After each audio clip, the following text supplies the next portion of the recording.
parfois, on est aussi intitulé par notre entourage, par les gens qui nous regardent, hein, l'éducation. Je crois que c'est la première chose sur laquelle doit marcher l'acteur. Hein, faire sur le plateau toutes ces choses qu'on ne ferait pas par ailleurs, qu'on s'interdit même de faire. Ici, il faut les faire. Donc c'est une espèce de deuxième baptême, voilà. Mais je veux vous. Moi? Yes! Parce que je vous aime toujours, moi. Allez. Oh, Dieu mio, pour trouver vous, j'ai quitté London et j'ai traversé la Manche qui me rend bien malade. Et j'ai rendu. Oui. Ça suffit, et après? Non, j'ai rendu là. Ah oui. Mais ça m'est égal. Je me disais, je vais le voir, lui. Je suis ici pour 8 jours. 8 jours? Une semaine? C'est fini, ensemble.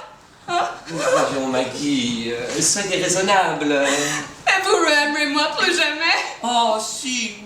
Quand j'irai à Londres, là.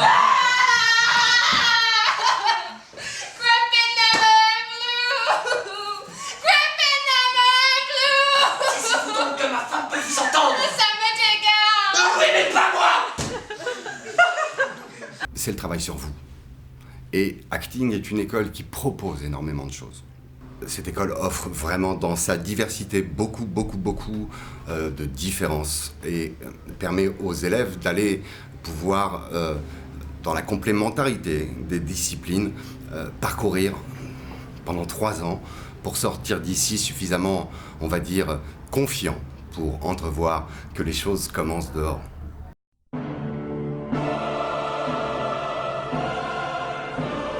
L'insomnie hante le lit où tu couches. Elle le hantera, madame, jusqu'à ce que j'y couche avec vous. Je l'espère. Je le sais, mais douce et spirituelle Lady Anne, faisons trêve à cette joute piquante et revenons à une méthode plus calme. Ces 2 Plantagenets sont morts. La cause de ces morts prématurées n'est-elle pas aussi blâmable que l'instrument?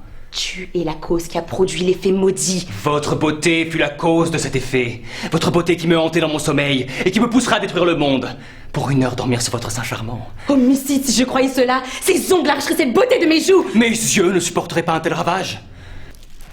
Plonge-la dans ce cœur loyal et libère une âme qui t'adore.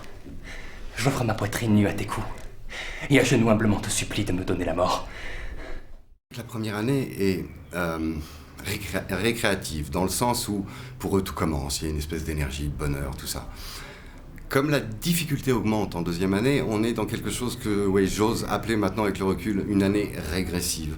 Et la 3e, qui est celle de la patience, est une année rétributive. Donc il y a un sens aux choses.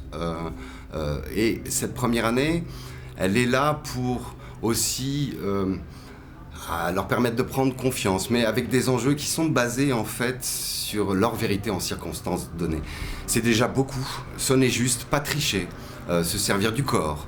Donc associer ces disciplines du départ, où on est voix, diction, respiration, corps, espace, mouvement, et le tout au service, voilà, que ça soit d'un monologue ou même d'une scène en mécanique de l'action, mais leur vérité en circonstances données. Après, on va aller demander plus encore avec cette histoire de case personnage ou faire ce tri savant. Qu'est-ce que je prête à Hamlet? Qu'est-ce que j'ai qu'il a en commun avec moi? Qu'est-ce qu'il a que moi je n'ai pas du tout? On est juste en présence de personnages qui ont tellement plus, sur un statut d'élève bien sûr, et même sur les acteurs professionnels, qui a plus à apporter à l'élève que le contraire. Donc voilà des personnages qui intitulent les élèves, qui leur permettent de mettre le doigt sur une chose qu'ils pensent même pas avoir. Leur confiance émerge à ce moment-là et c'est assez gratifiant et stupéfiant toujours d'assister à ça, en toute inconscience, à une espèce de croisée de chemin qu'on peut avoir, révélatrice entre un être humain et un personnage. Qu'est-ce que tu peux? Tu n'as donc pas compris que c'est la haine que j'ai pour toi qui m'a poussé à te quitter? Je ne pense pas ce que tu dis. Ce n'est pas possible. Regardez.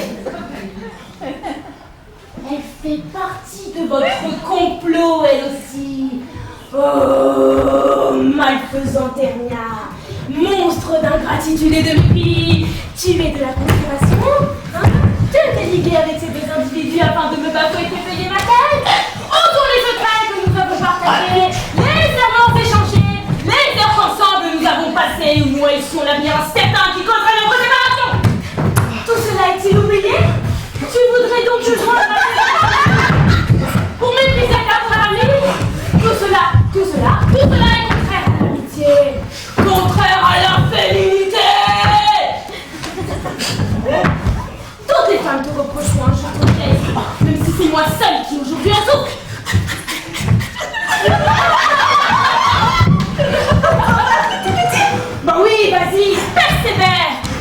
une mine bien triste et fais des grimaces dans mon dos que je ne te vois pas. Si tu avais un peu de pudeur ou de savoir-vivre, tu ne pourrais pas jouer ce rôle ridicule. Mais adieu.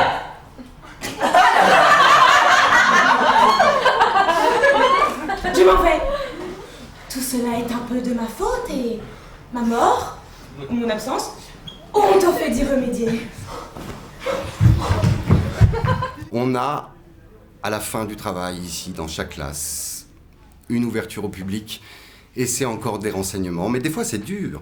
C'est dur d'entendre dans la réaction du public qu'on n'y est pas encore complètement, que, voilà, évidemment, ils préfèrent entendre que ça s'est bien passé, mais surtout de comprendre pourquoi. Pourquoi ? Maintenant, bien sûr. Job dort avec un revolver sous l'oreiller, mais si quelqu'un pénétrait dans le magasin, il serait pas capable de se lever. La seule chose que je pourrais faire, ce serait de hurler. Qui m'entendrait? La demoiselle du téléphone qui fait le service de nuit à la maladie du sommeil. De toute façon, pourquoi êtes-vous si méfiant? Vous me regardez comme si je complotais quelque chose. Il y a des gens qui sont bons. Même moi. Je comprends, Lady. Pourquoi est-ce que vous vous tenez si raide sur votre chaise? Vous êtes toute tendue. Je sais. Détendez-vous. Vous avez confiance en moi, oui ou non? Oui. J'ai absolument confiance en vous. Bon. Bien, penchez-vous un peu en avant.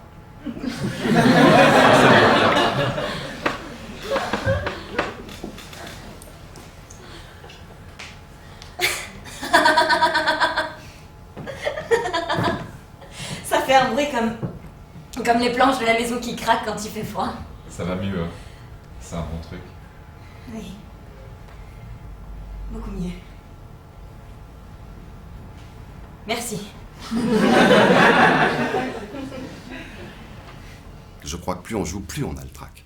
Parce que les enjeux montent, parce que tout d'un coup, un projet va reposer sur vos épaules. Donc au-delà du trac entre un acteur et un personnage, est-ce que je vais réussir à faire ça? Eh ben, il y a les producteurs, il y a les journalistes, il y a toute la valeur ajoutée avec un P majuscule, voilà, en guise de pression totale, et il faut survivre à ça. Et si vous êtes attendu, vous avez encore moins le droit de déjouer. Donc le trac va croissant. Mais le savoir-faire aussi. Donc ces deux choses-là font bon ménage. Je crois que le doute est le meilleur camarade de l'acteur. C'est celui qui se dit, voilà, je sais pas. Je sais pas comment je vais le faire. J'ai travaillé, j'ai fait tout ce qu'il faut, mais à la seconde où je vais délivrer la chose, j'ai cette humilité de me dire pourvu que je réussisse. Et ça donne au jeu quelque chose que le public sait reconnaître. Voilà, cache comme ça, de très très très gratifiant. Cette histoire qui est la leur, parce que finalement tout ça n'est fait que pour raconter l'histoire du type qui est assis devant, c'est-à-dire le public, et si il se voit, le pari est réussi. C'est donc l'histoire des gens qui sont assis qu'on a à délivrer via les personnages qu'on a à jouer, bien sûr. Mais s'il n'y a pas ce code d'identification, l'histoire prend pas, et l'acteur fait faute. Donc, évidemment, il faut digérer le trac pour que cette union se fasse. Quel est votre signet? Une crête de coq? Un coq sans crête pourvu que Cato soit ma poule. Je ne veux pas de vous pour mon coq, vous chantez trop comme un chapon. Allons, allons, ne montrez pas tant d'aigreur. C'est mon air habituel devant un cornichon. Il y a plein de cornichons ici, renoncez donc à votre aigreur. Il y en a un. Il y en a un. Alors montrez-le-moi. Ah, si j'avais un miroir. Vous voulez dire que vous me montreriez mon visage? Pas mal deviné pour un si jeune gars. Par Saint-Georges, je suis décidément trop jeune pour vous. Pourtant, vous êtes bien flétri. Mais ce sont les soucis. Je ne m'en soucie guère. Allons, en vérité, vous ne vous échapperez pas ainsi. Laissez-moi, si je reste, je risque de vous exaspérer. Mais non, pas du tout.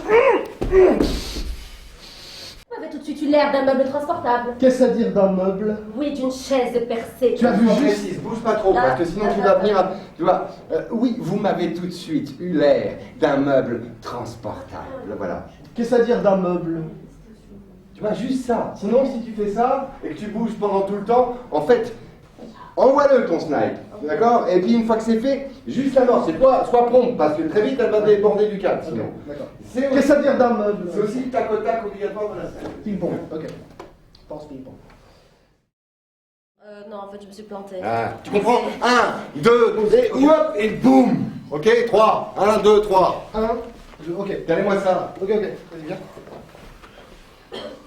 Je jure que je vous le rendrai si vous Si recommencez. perdriez vos armes, si vous frappez une femme, vous n'êtes pas gentilhomme, mais si vous n'êtes pas gentilhomme, les armes vous manqueront. Non, seriez-vous un héros, Catherine? Alors mettez-moi dans votre armorial. Voilà. Quel serait votre signet? Une crête de coq? Un coq sans crête pourvu que Cato soit ma poule. Monte ta force physique. Voilà, puis c'est plus rigolo, plus. Voilà. Plus majestueux. Vous êtes pourtant bien flétri. Oui, ce sont les soucis. Je ne m'en soucie guère. Allons, en vérité, vous ne m'échapperez pas ainsi. Lâchez-moi, je risque de vous exaspérer si je reste. Si tu veux jouer ça sincèrement, regarde, t'es comme ça, vas-y, prends. Et tu vois, mais lâchez-moi, tu vois, tu l'éviterais comme ça. Tu vas te montrer à ma caméra, tu peux même. Tu vois, jouer les cordes jusqu'au bout. Je ne vois point vous laisser faire de folie. Oh, chienne! Non, je ne consentirai jamais à ce mariage. Je te donnerai ma malédiction. Garde le mouvement pour après. C'est de la menace, ouais, et ouvre bien, tu vois, parce que sinon, tu te mets dans l'âge, je vois plus tes mains, je te vois plus. Ouais, ok.